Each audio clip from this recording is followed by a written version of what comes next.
We're just hours away from the premiere of House of the Dragon Season 3, Episode 3, and HBO has just released a new official trailer. So let's break down everything it reveals. The episode opens with a tense negotiation between Daemon Targaryen and Ormond Hightower on an imposing battlefield, with Daemon arriving on the back of Caraxes, whose presence alone is enough to intimidate the Greenside's forces. But he's not alone, as he's joined by the newly recruited Dragon Seeds Ulf White riding Silverwing and Hugh Hammer on the massive Vermithor, creating an overwhelming show of aerial dominance that makes the Black Side's military strength undeniable. Surrounded by 3 dragons, Daemon confronts Ormond with total confidence, ordering him to surrender immediately and revealing that Rhaenyra has already taken the Iron Throne, with the war effectively over. He explains that Rhaenyra is offering mercy to anyone who abandons the Greens and swears loyalty to her as the rightful queen, on the condition that Ormond hands over Prince Daeron Targaryen, Alicent Hightower's youngest son.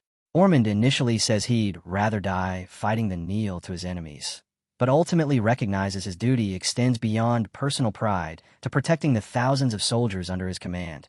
So he bends the knee and swears loyalty to Rhaenyra, seemingly ending the conflict between the two sides. After the surrender, Daemon receives the boy presented as Daeron and assures him no harm will come to him as long as he cooperates. Fully convinced, Ormond kept his word, but the boy handed over is actually an imposter, carefully chosen to deceive the Black Side while the real Prince Daeron remains safely hidden elsewhere. Once back at the castle, Daemon presents the fake Daeron to Rhaenyra as one of the biggest wins of the negotiation, and true to his ruthless nature, even suggests killing the boy immediately to remove any future threat. But Rhaenyra takes a more calculated approach and decides to keep him alive, warning that his safety depends entirely on his behavior, before questioning him about the whereabouts of Aemond and Aegon, only for the boy to stay completely silent, deepening the mystery around who he really is.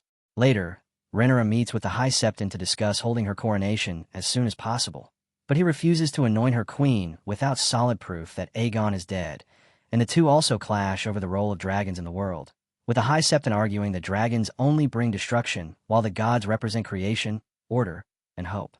During a dinner with Corlys Velaryon, the veteran lord brings up a deeply personal request.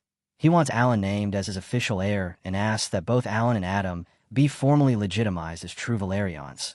But Rhaenyra responds coldly, dismissing the request and pointing out that Corlys has mixed noble blood with common blood.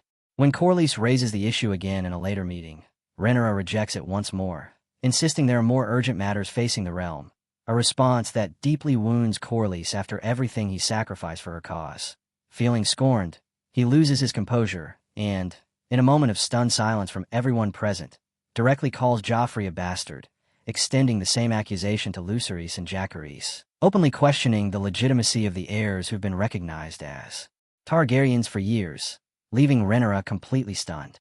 In a separate ceremony, Daemon knights Adam, Hugh, and Ulf, with Ulf taking the name Ulf White, Hugh officially going by Hugh Hammer, and Adam keeping the name Adam of Hull, as all 3 swear absolute loyalty to Rhaenyra. Though Ulf visibly tenses up as Daemon rests the sword on his shoulders, clearly remembering the harsh blow Daemon once dealt him after questioning his discipline, adding an undercurrent of tension to what's meant to be a unifying ceremony. In another striking scene, Rhaenyra gathers nobles in the very room where the Targaryen family once shared their last great dinner under Viserys. But the mood couldn't be more different.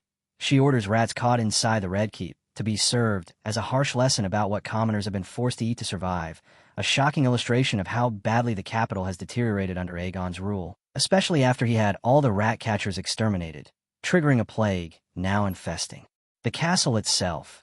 Rhaenyra reminds everyone that her father placed his faith in her and that she must live up to it, with everyone now watching closely.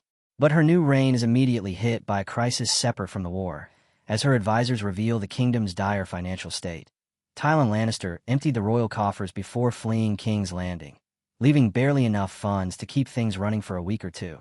Yet despite this, Rhaenyra insists she must be crowned as soon as possible to remove any doubt about her legitimacy and secure her position among the great lords of Westeros.